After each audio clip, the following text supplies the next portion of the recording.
Hi guys, this is gsno.com and I'm here with the unboxing of the OPPO Find X5 Pro, the current flagship from the company OPPO. It's their very first smartphone to feature Hasselblad technology. Hasselblad is a company from Sweden who put a camera on the moon, and they've been making optical products for over 100 years. You may know them through the fact that last year they partnered with OnePlus and now with OPPO.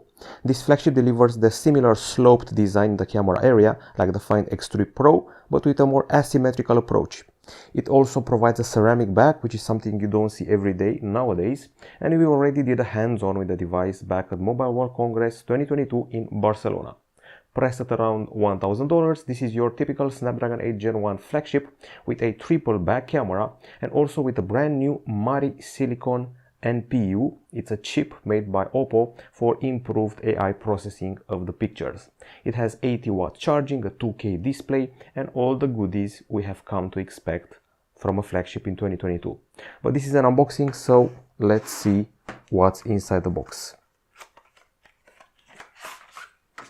Okay, first and foremost, we're receiving a case used to protect the device and also make it grippier.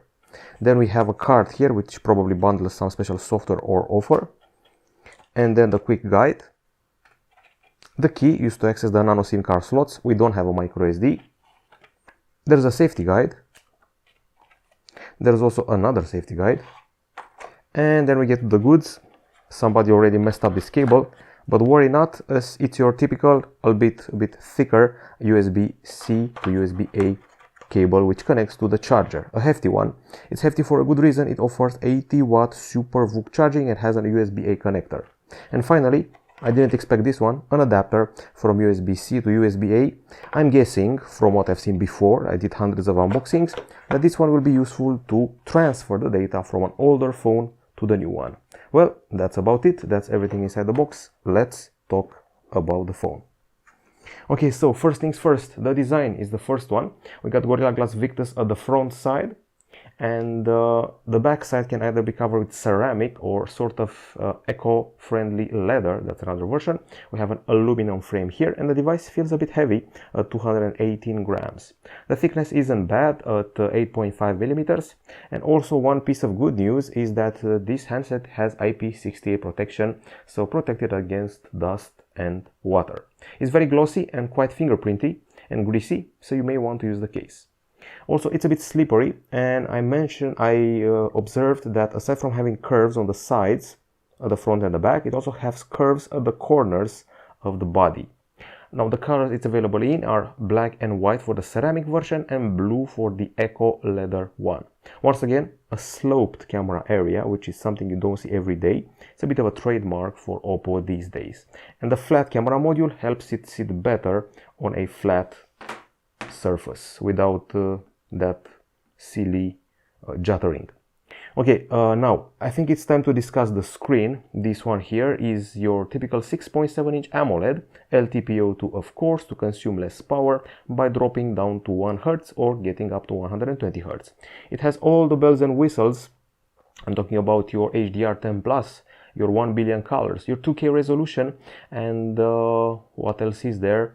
Well, that's pretty much it. There's a promise of 1300 nits of brightness as a peak value.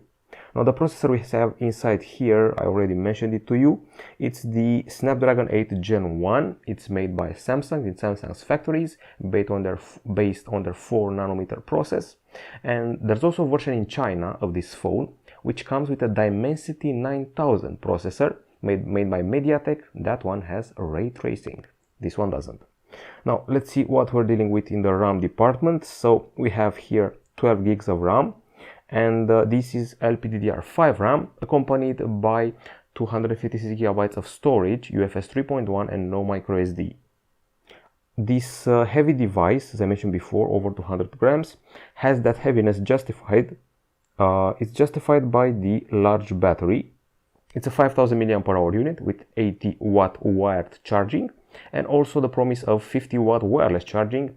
It's supposed to achieve 100% charge in 47 minutes, not bad. And we also have reverse charging, so if you place another phone here, or a pair of headphones, or a watch, it should charge wirelessly via this backside. I don't see any trace here of audio jack, nope. A singular speaker here, but the other one is actually the earpiece in the top side of the phone. Okay, and for the sake of security, we have an in-display fingerprint scanner, but I'm relying on the face unlock right now. On the connectivity side of things, the device is providing you with the typical 5G, Wi-Fi 6E, Bluetooth 5.2, GPS dual band. There's also NFC and a USB-C 3.1 port at the bottom.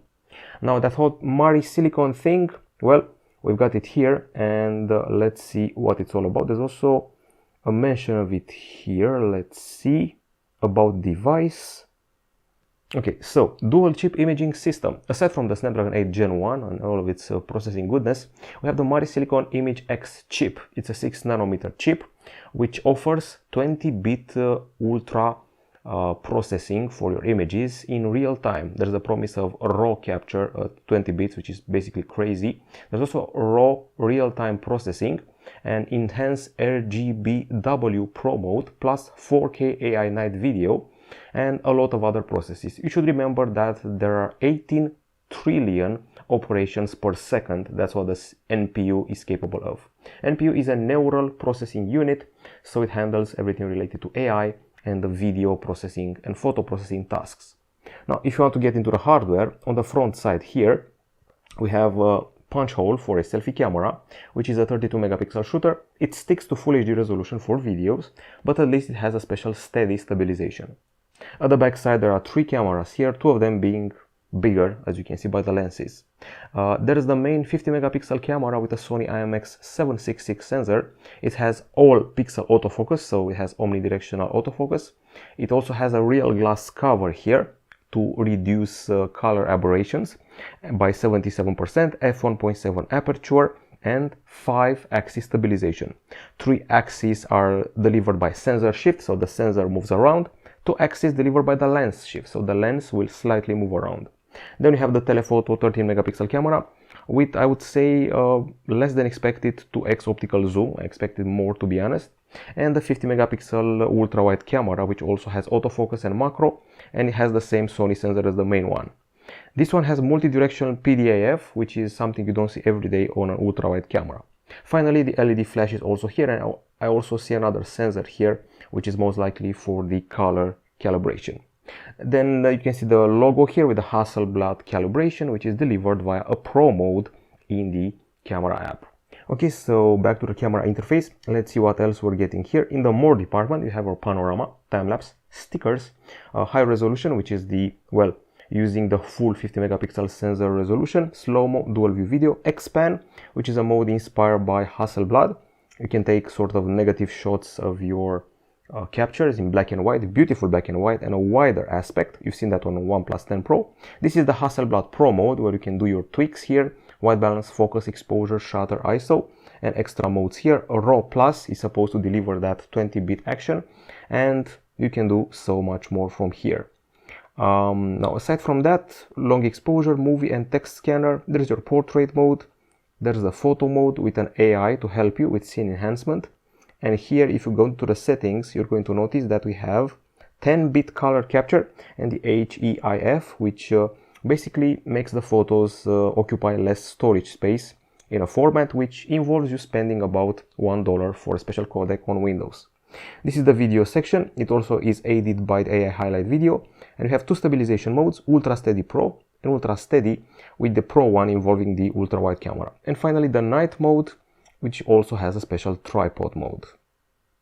That's it about the camera. Of course, you'll learn more in the review. Software-wise, this is Android 12 with ColorOS 12.1 on top of it, with the typical sidebar, which triggers floating windows, as you can see here.